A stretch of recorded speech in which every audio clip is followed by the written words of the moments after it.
Hello, my name is Laurie Becvar, and I'm the CEO of the South Dakota Hall of Fame. And I'm here today with Mr. Gary Cammack, who is a 2021 inductee into the South Dakota Hall of Fame. And we celebrated, though, in 2022 due to the pandemic. So, hello, Gary. Good morning. Good to be here. You're great.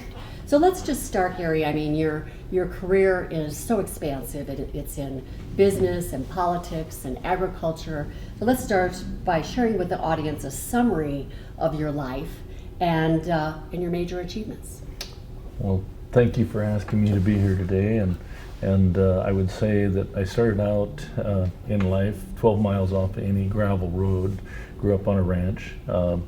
And looking back, I never realized that we were poor because I was having such a good time, but my parents certainly were struggling economically, I'm sure, but they made sure we had everything we needed, and I never wanted for more when I was a kid, that's for sure. Had 3 brothers and a sister, and we just always had a great time, and growing up on a ranch, you just never lack for something to do, that's for sure, and it's just a great place to grow up.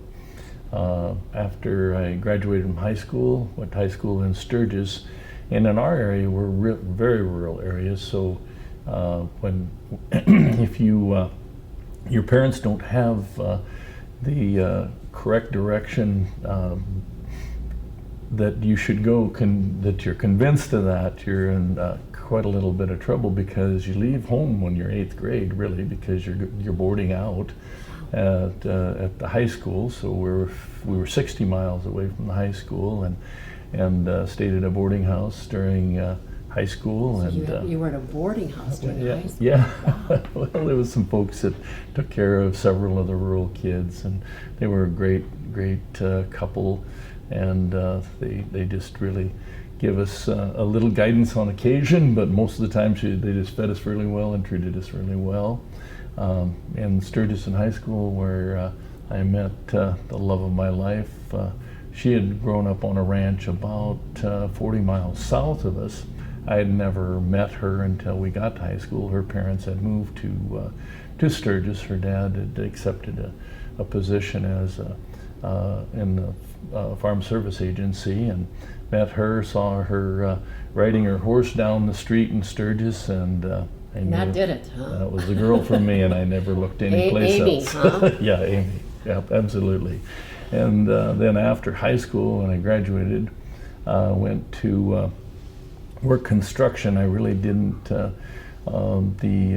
university or further education really wasn't part of the tradition of our family. Most of the time, the folks in our family just went to work in agriculture or back on the ranch or things, and my dad was in partnership with his dad, and I could see that probably it was going to be a good long while before any decisions were made. No room on the ranch. No, and it was one of the better decisions I made.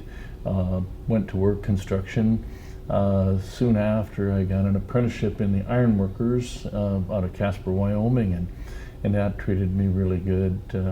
During that time, about a year after I graduated, Amy graduated and we got married.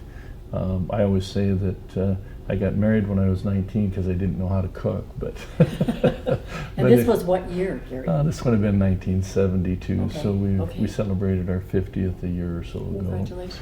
And we traveled a bit, went to Wyoming to Jim Bridger Powerhouse, lived in a windswept piece of the plains in Wamsutter, Wyoming. It's on the Continental Divide, but without the benefit of any trees or mountains. So it was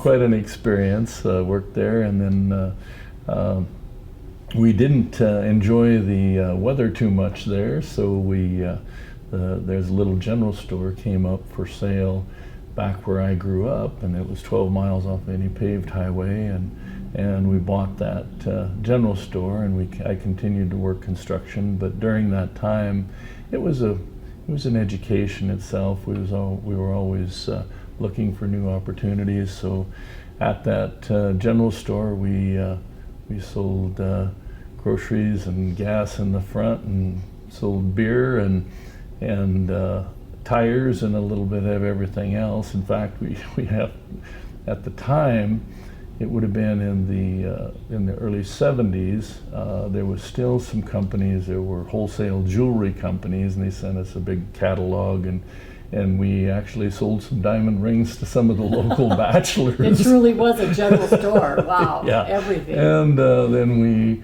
decided that we should take some additional opportunities, and we made contact with a farmer in Colorado, and we would bring back a truckload of peaches, and that turned out pretty good. We would sell about 8 tons of peaches in about 48 hours when we got home, and we were just always looking for different New opportunities. We also got into the building business there, and during this time I was working full-time construction also, so we kept busy. Mm-hmm. We started our Hard work. Sounds like long hours.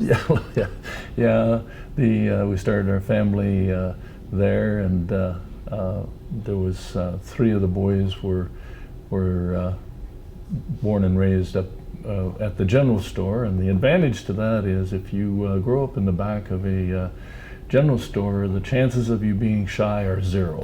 So it treated us really well. When we took over the store in 73,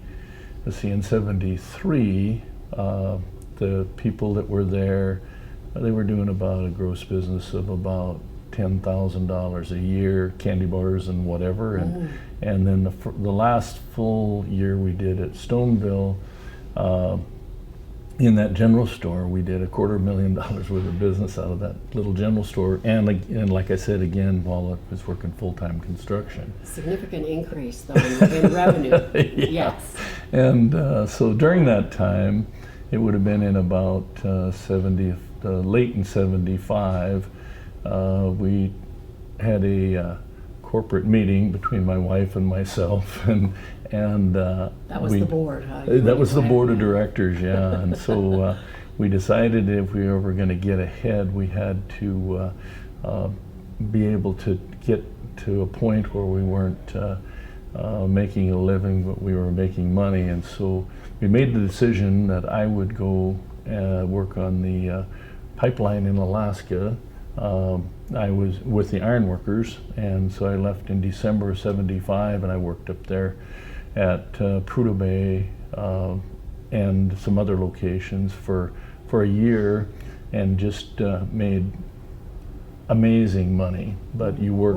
Were you able to come home and I got to come home. periodically? I got to come home every 9 to 11 weeks, depending on the schedules. But that was a long time. Yes. When you'd get home, when I first went up there, our youngest son, he was just really little, and it kind of breaks your heart a bit when you come home and your son doesn't know who you are. You know, that's a sacrifice. That was a sacrifice. Yeah, but when we come home, we during that time paid off all of our debts, had money in the bank, and so we had the opportunity to purchase a business that was on the highway, and the Cammack Ranch Supply. It was Central Feeds at that time. We purchased it in 1979, and it was probably one of the worst times to go into a business. At that time, we were just coming up on the farm crisis through the mid-'80s, and interest rates at 18%. But looking back, there's always way more genuine opportunities in bad times than there are in good, because at that time there were quite a few the folks that we bought the business from. They were ready to make whatever kind of a deal to get. What an interesting a point, though, that in bad times that there's absolutely opportunities. Yeah, and so we also started our ranch at that time. We had purchased 320 acres, and then we were at the Cammack Ranch Supply. Had a gentleman come in that owned the land around it and had his ranch headquarters right close by there, and he just come in and said, you need to own this ranch, and this is what I want. And we had the deal done in a couple of weeks, and he financed it, because at that time, you know, you couldn't get financing, but if the folks that were ready to have a transition, they were making some opportunities available to the younger folks that doing contract for deed and stuff like that. And so we added on during that. How many acres was that? That was in 900 addition? acres. 900 acres. Yeah, In and addition then to your 360. then we over the time during that period of time, we added on to the ranch, I think 4 or 5 times. Did same kind of a deal, and it was.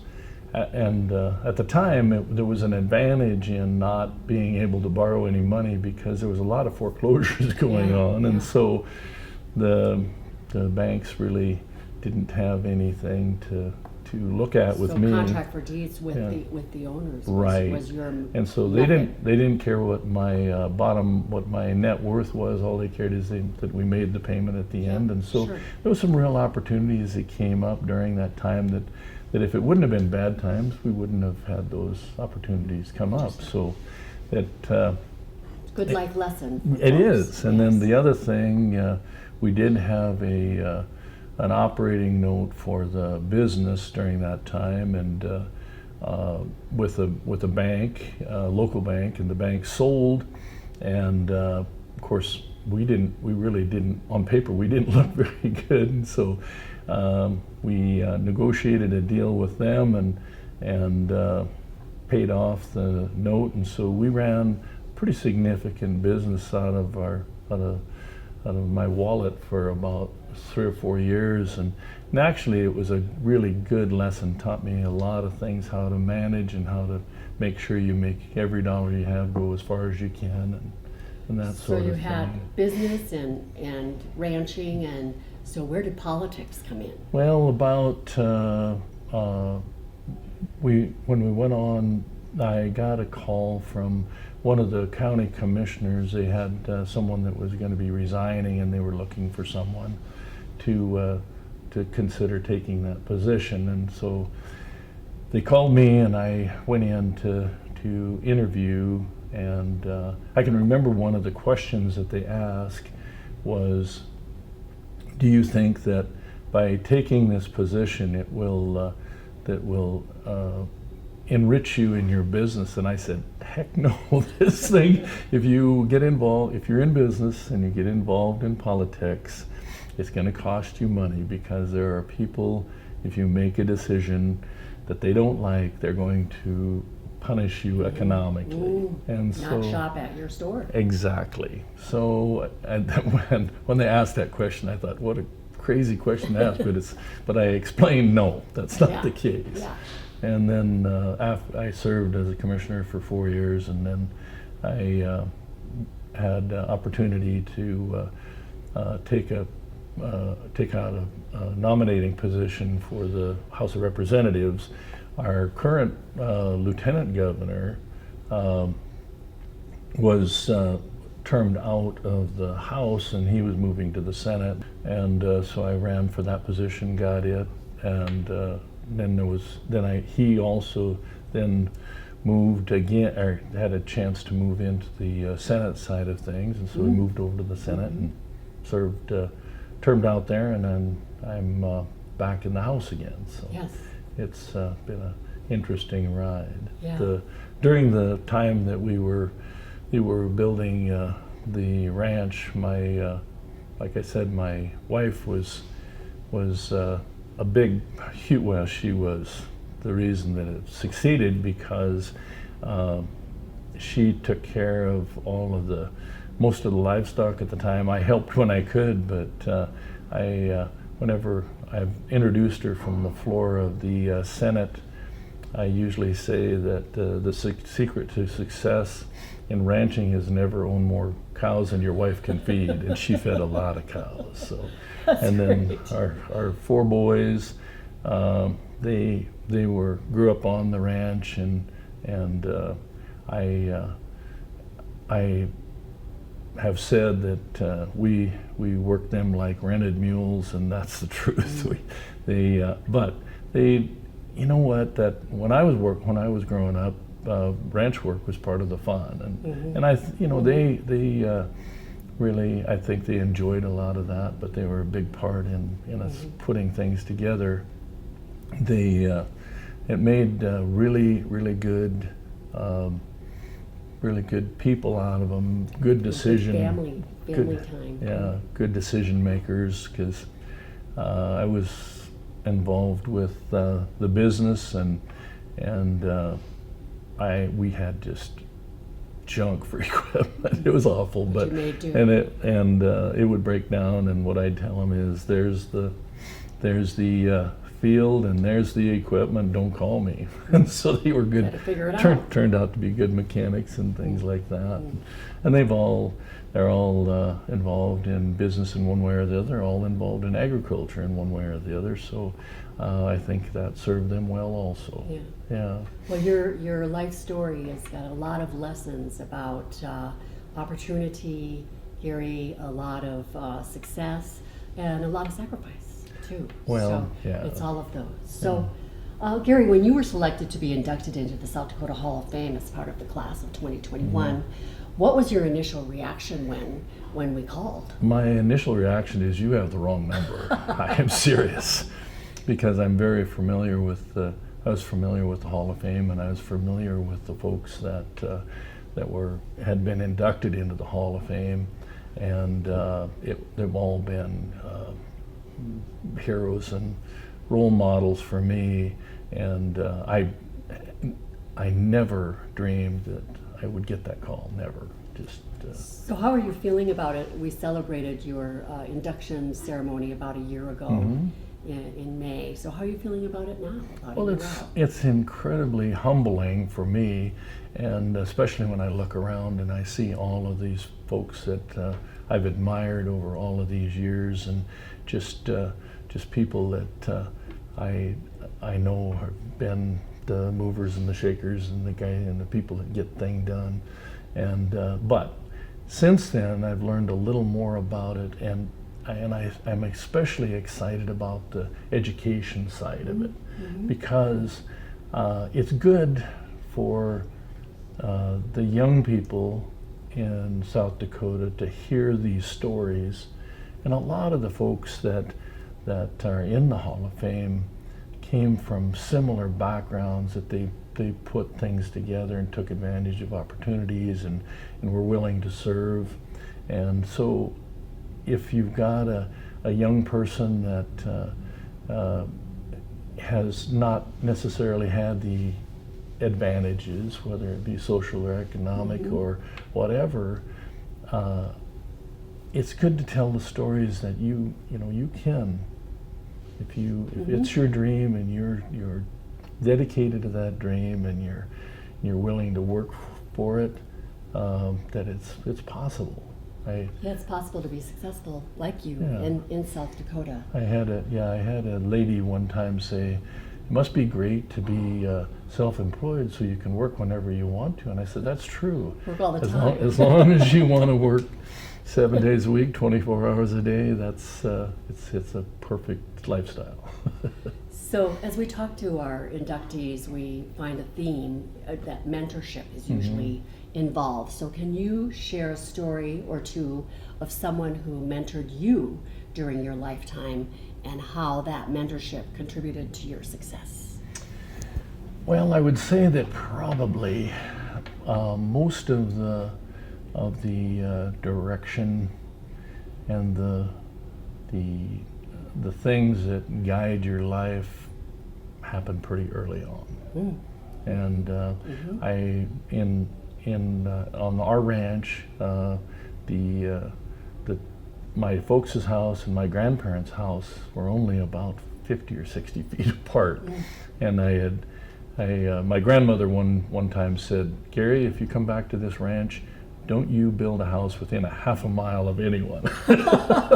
And my grandmother and mother were both wonderful people, but it's not a good thing to put two households that close together. Yeah. But no, they got along fine. But it's there is definitely Boundaries some are good. boundaries are good. So, but but as far as mentors go, I guess I would have to go back to early on in my life is my grandparents and my parents. But my grandfather was a hard-charging, decision-making individual, and he always told me, he said, when you are faced with a decision, you want to get together as many facts as you can, as quickly as you can, and you need to make that decision.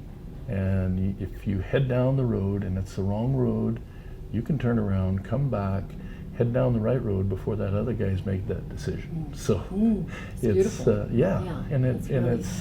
I've great advice. Yeah, it is great advice, and it's served me well. We've had, whenever we've had opportunities, we gather the facts and we we don't spend a lot of time over analyzing anything. Does it look good? Time to decide. There's a time to. Yep. If you fail to make a decision, time will make it for you, and that's the truth. That is true. Yeah. That is true. That's great. And then my father, he was the one that taught me patience and the love of nature, and you never went out in a pasture and just you're driving through the pasture. You're driving through grass, and you're driving through habitat for birds, and you're driving through all kinds of different things. There's the land has got messages for you all the time, but you just need to know how to listen. He said the stories of the land as you're driving around. Right, and when we drove through a pasture, you knew what kind of grasses were there, what the birds' names were, what the all of these things. So all of those things are very important. Well, great mentors, Gary, great mentors. So what do you consider the highlight of your career? What holds the most meaning to you, and why? Well, the highlights of my career, I would say, without my family, I would be nothing. But you always good to marry up, and so my wife has been a great business partner, a great life partner for me, and then our children have just been you always hope that your children are do make better decisions than you have, and they certainly have done a good job of that. And but as far as highlights go, getting involved in politics has been rewarding. It's been that's great to hear. You don't always hear that. You don't. You're not going to. You don't get into it to make more friends necessarily. Yeah. You'll have great acquaintances come along, but you're going to be making decisions that a whole bunch of folks don't like. And but you're making decisions. Yeah. And so the politics side of things has been wonderful. Our involvement in the ranch side of things, where we've been involved in a lot of conservation things over the years. On the ranch, we planted 30,000 trees. Continue to plant trees. We're just getting ready to plant some more here this spring, but that makes a lot of difference. But also, all of the conservation things we've done, the rotational grazing and things. But because of that, we ended up with the Leopold Conservation Award for the state of South Dakota, and that meant a lot to me. And I was just doing the things that I thought would be a benefit to take care of the land. Take care of the land every time, yeah. And the diversity and the diversity and the quality of the grasses and the habitat and the wildlife and the birds are a good barometer of how successful you're going to be in ranching. Because if those things are in decline, or if they're disappearing, chances are you're not going to do very well. So the Leopold Award meant a lot meant a lot to That's us high and our achievement. family. Yeah, congratulations. And also the Hall of Fame is no minor. Yeah. Like I said, it was a very humbling situation that we got in there, but it continues to be very enjoyable because I get to meet a lot of the folks that I didn't know. A lot of the inductees over the last few years have been good friends, and so that's really been an enjoyable part of it. Well, thank you. So, well, you've already shared that life isn't always easy. So can you share specifically a challenge that you had and how you had to overcome that and the lessons that you learned? And our audience might learn about more life lessons from that. Well, I guess the challenges were that as a family, my wife and I both have worked hard to make a success, but we learned that there's a certain amount of sacrifice you have to make if you're going to truly be successful. And so that made making those sacrifices early on in our life made a big difference later on, because it multiplies opportunities. I would say the other thing, as far as overcoming obstacles like I shared earlier, in the late 70s and early 80s, anyone that has any business acumen at all will tell you that you're not going to survive at 18% interest. Now that's tough. But we learned a huge amount of lessons, and we became better managers, and we were able to figure out how we would be able to create opportunities and solve some problems for some folks, like I said, the folks that were of the age that they wanted to get out of the agriculture and transition. We were able to talk to them and do contracts for deed and that sort of thing. So it served both of us well, and you avoided the impossible obstacle of 18% interest. So you just didn't go there. Yeah. So very wise. Yeah, Very and wise. You also figured out how to manage money and that sort of thing, and so that kind of an obstacle. And then in ranching you face obstacles on a daily basis. Weather, we've gone through several droughts and figured out how to manage through them. And the thing that I always say is that one of the things that I learned in observation, if you've ever seen a coyote jump a jackrabbit out in the pasture, and the coyote has longer legs and more muscle mass, and the jackrabbit has shorter legs and less muscle mass, but usually the jackrabbit prevails, and the reason is he's got more to lose. And so through my life, we've faced plenty of obstacles, but failure was not an option, because we had everything to lose. We were going to lose it, yeah. Good for you. Yeah. That's very wise, very beautiful. So sometimes the youth in our state feel that they need to leave South Dakota to really be successful and really achieve and find their opportunity. What advice do you have for them, and what inspiration could you provide that said, hey, you can make it right here in South Dakota? Right.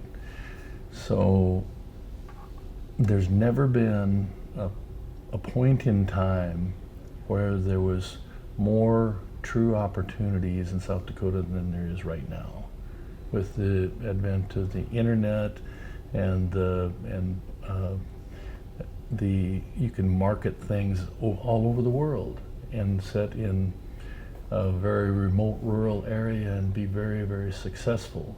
And so the opportunities that are out there just right now are just endless. It's the best time in the world to get to live in a rural state, in a rural area, because there are just so many opportunities out there, and you don't have to go somewhere else to seek them out. They're sitting at your doorstep. So it's amazing, but it's one of those deals where you've got to if you're going to try to make your mark in business, or even as an employee, you've got to figure out something that you're passionate about. If you're not passionate about it, if you don't love what you're doing, and you don't love the people that you're serving, and your goal is to solve problems for them, you're going to fail.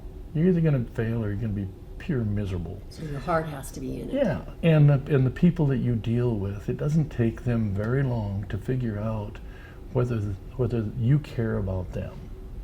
And if you don't care about them, they might do business with you a time or two, but they're going to try to figure out to find someone that does care about them.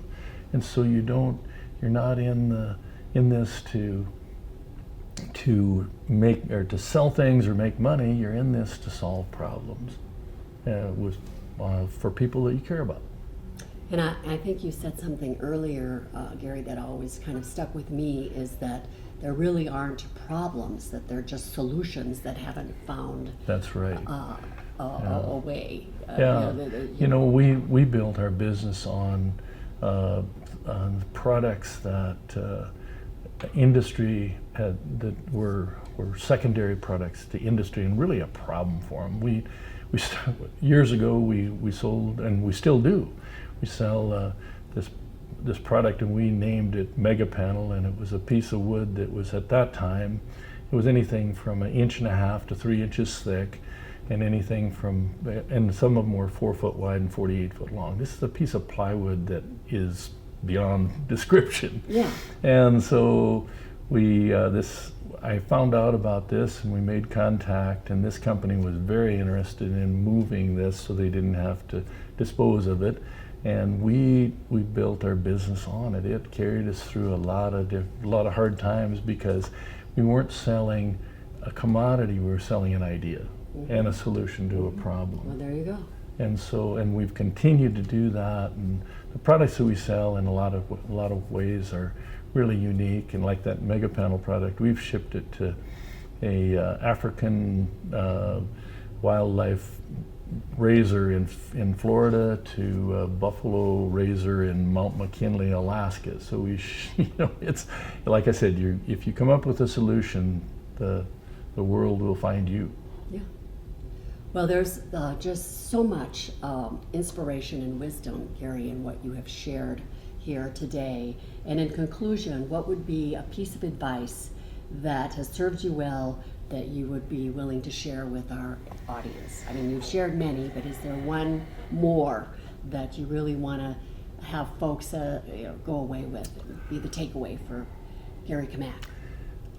Well, I think probably it's hard to pin it down to just one thing, but one of the things that served me really well in business and in my marriage, in dealing with employees and customers and everything. I can remember a time when I went into business, I was very young, so most of my employees were older than I.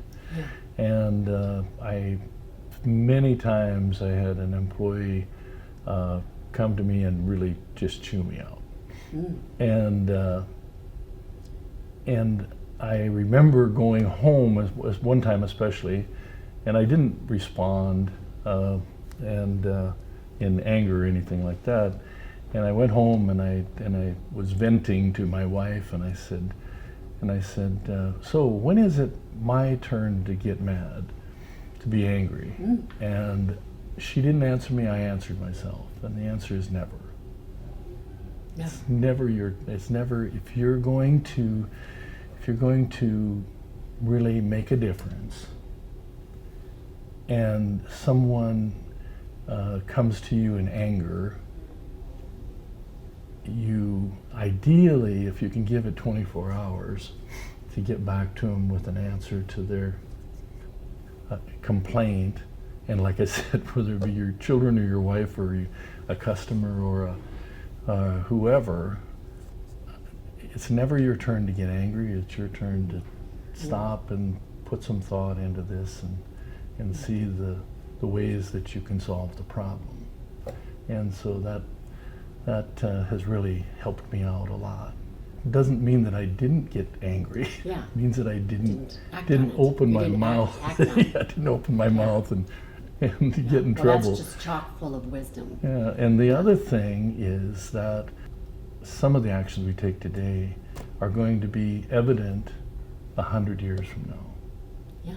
And whether it be in politics or in ranching or in business, or just relationship with people, that I always think about. I've got some pastures that were from homestead days, and the ground still shows the scars of those management Years practices, and it wasn't because they weren't trying, and it just that they weren't didn't have the experience to fall back on to Yeah, know they didn't know. what effect it would have. Yeah. And so that's one of the reasons that we've planted so many trees and done the things we've done, is because 100 years from now, when I'm long gone, and probably our children might be gone, but those cedar trees and some of those and pine trees that we've planted, they'll still be there 100 years from now.